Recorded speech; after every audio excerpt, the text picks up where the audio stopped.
Hello, my name is Zama Karen and I'm doing my cat restraint and transport video. I'm going to be using this soft toy for this video. The first thing we want to do is assess the demeanour of the cat. So we want to be seeing things like the ears are up, the cat is relaxed, the tail is down. We want to see the cat letting us pat them and not shrinking away. Purring would be the best thing we would see.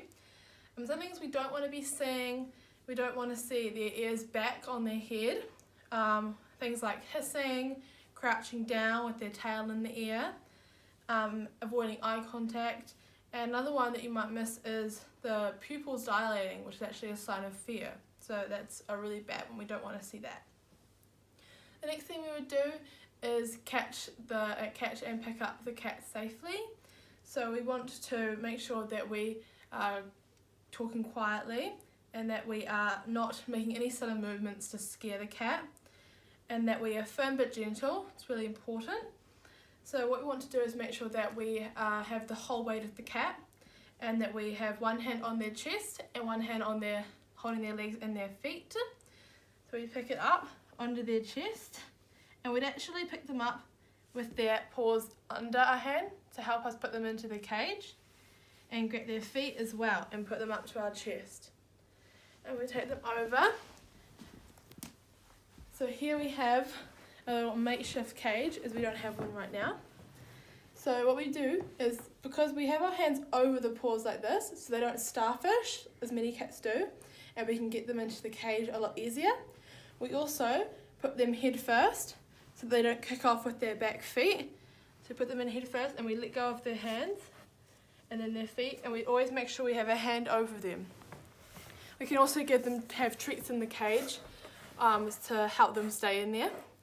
When we're closing the door, we want to make sure we have our hand coming out right at the last second. We want to make sure we have a hand on there as much as we can. Then for this cage, some things we would do, it's not a real cage, so I'll just tell you. So some things we would do is we make sure we have a towel on hand, and we would put that over the cage. It's a big stress reliever for animals when transporting. We'd also make sure when carrying that we are holding not just the handle, but holding also the bottom of the cage, and we're not swinging it round past our ankles, we're holding it to our chest. So that's what we really need to be looking for. Now then we would take the animal in the same way, supporting its chest and its feet up to our chest, and bring them down.